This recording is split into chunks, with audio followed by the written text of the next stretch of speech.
know how I ended up on this mailing list, but I got this text today, and it came with a video, so of course I had to watch it.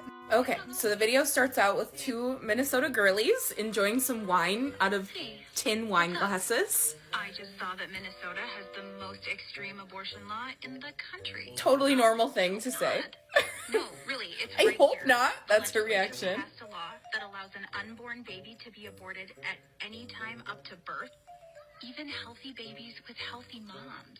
So it goes on from there, and what they want is they want you to contact your legislator and tell them that you don't want the Equal Rights Amendment to be passed. That's what that's about. So Kara Levin did a really good write-up of that video and kind of what's going on. So Minnesota Citizens Concerned for Life, which is the organization that texted me, they spent like $1 million trying to derail the Equal Rights Amendment. And they're banking on the fact that Minnesotans don't know what is actually allowed here in Minnesota, and they're thinking that will horrify everybody and get them mobilized to contact their legislators and say, no Equal Rights Amendment. And the reason they don't want the Equal Rights Amendment is that it will make our rights to abortion more permanent by putting them in the state constitution. So before you can hop in my comment section, it is true that the PRO Act, or the Protect Reproductive Options Act, which was signed in 2023, does not contain any restrictions based on gestational age. Like, that is true.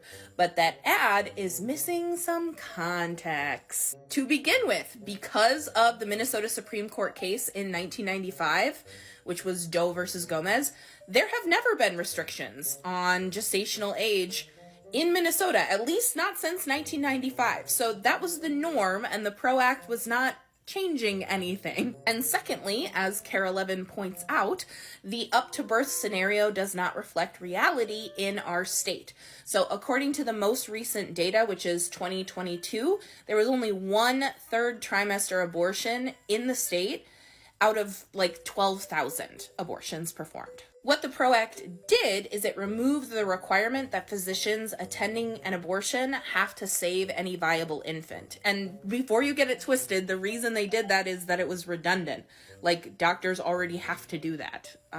So it's just redundant. Basically, what this group wants to do is they want to abort this bill before it goes to the voters, because they don't think that voters are going to vote it down, because it's full of lots of other, like, good things, right? And it protects, you know, all Minnesotans and guarantees them equal rights. Ugh, gross!